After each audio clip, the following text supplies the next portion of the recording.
Yon, good day mga boss. Ito, magdi-deliver tayo ng 3 box na pizza at isang nachos. So, ayan, samahan nyo ako guys mag-deliver sa pabahay at Pag-ibig. Tara na guys at mag-deliver.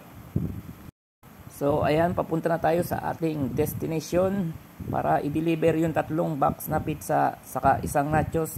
Nandito tayo sa Golden Horizon Road na papunta ng pabahay at Pag-ibig. At pupunta tayo sa Block 74, Lot 31 para i-deliver yung ating order na pizza by one take one Aloha. So punta tayo dito sa Block 74 dito sa bandang kaliwa.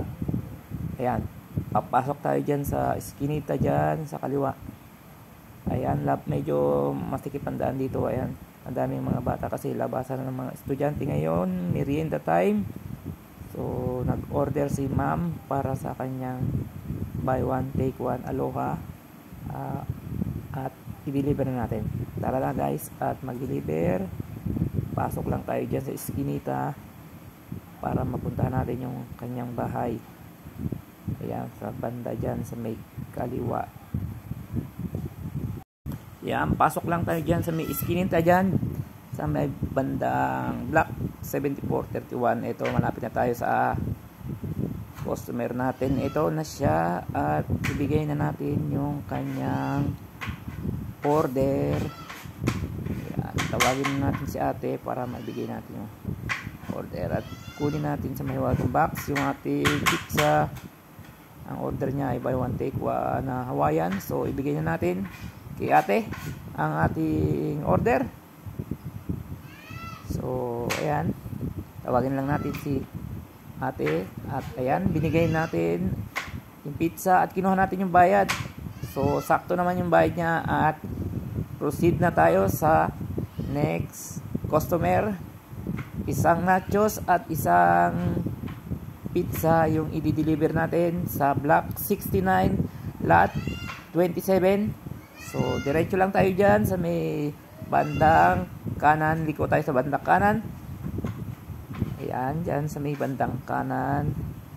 So, nandito na tayo sa Block 69 at liliko lang tayo dyan sa bandang dyan.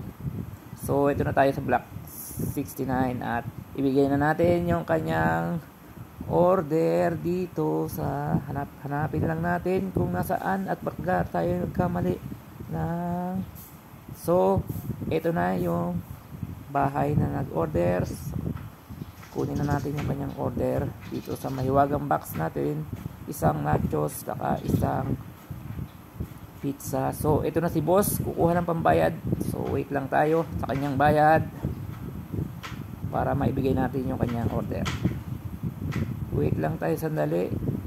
So, ayan na nga si boss. Nagbigay na ng bayad at binigay na natin yung nalaglag pa yung sukli at pinulot ko nga. Ayan, nalaglag pa yung 2 piso.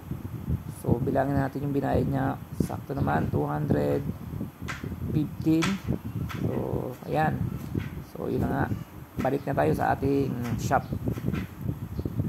So, medyo masikip dito sa eskinita dito. Kaya dahan-dahan lang tayo mag-drive. At baka makasagi tayo ng mga pasok na nakaharang.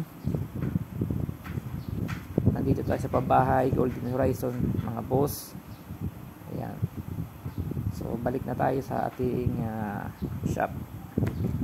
So, yun nga pala, chinek ko yung aking gas. Medyo kakaunti na, kaya dadaan tayo sa gasolinahan para magpagas dito sa labasan. Medyo mura-mura yung gas dito sa may labasan. So, ito, kung makikita nyo, nandito pa tayo sa pabahay. Lalabas tayo para magpagas. So, samahan nyo ko guys para magpagas ng 100. Kasi mauubusan tayo ng gasolina ngayon. So, dito lang tayo magpagas.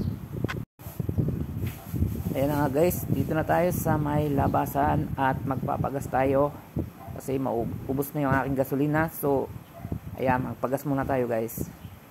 Sa natin yung ating tangke at magpagas na tayo kay bossing ng 100.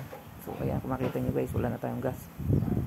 So, gas muna tayo ng 100 dito sa Spider Gasoline.